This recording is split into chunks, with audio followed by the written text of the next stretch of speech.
My challenge is that I think most of the data that we are going to have to look at cities in the decades to come are going to be what I call here alien. And let me step back for a second on why I think this is an important challenge, and then I'll say maybe a little bit more about what I mean by alien.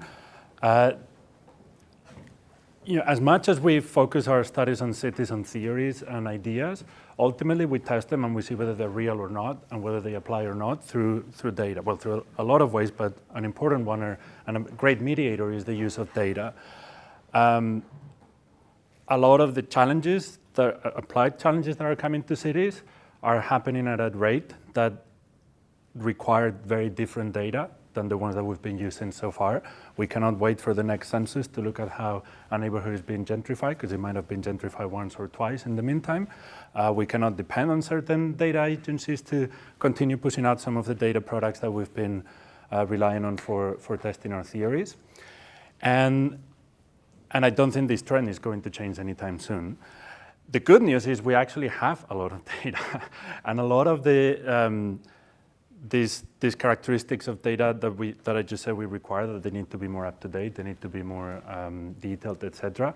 That's all coming. I mean, we've never had as many data as we have today, and that trend is also not going to stop, I think.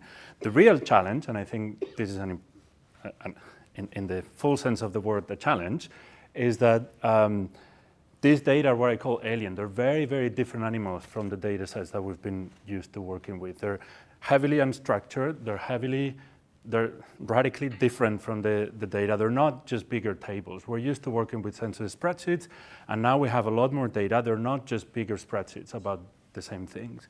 They're images, they're text snippets, or they're text corpuses, corpora, they are sound snippets, etc. And how we work with them is fundamentally different to how we work with spreadsheets. And it's alien also in the sense, in two ways at least. It's alien because they're very different to the way we're used to work. So for the people who work on cities, these are alien data because we've never been trained to work with them. They're also alien because I think actually one of the sort of updates in the last 10 years in how we think about data is that we do have more answers about how to work with this data. If you had asked me, or if we had this meeting 10 or 15 years ago, we knew that we were going to have to be working with images and with text, but how we were going to work with them, it was much early days to say. And I think now we've made, well, we or computer scientists have made a lot of progress in working with this data. And it's alien in the sense that they're very much expressed in the way computers think. There are things like embeddings, there are things like mathematical representations of the information that's in the data. And fundamentally, they're not designed to be understood by humans, at least in the state they're today.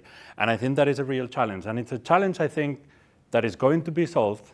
And the question I pose here is, we need to involve urban people in solving this challenge, because it is a challenge that is going to be solved. And if we don't do anything, it will be solved only by one of the constituencies that can contribute to provide answers. And I think I'll leave it there. Thanks.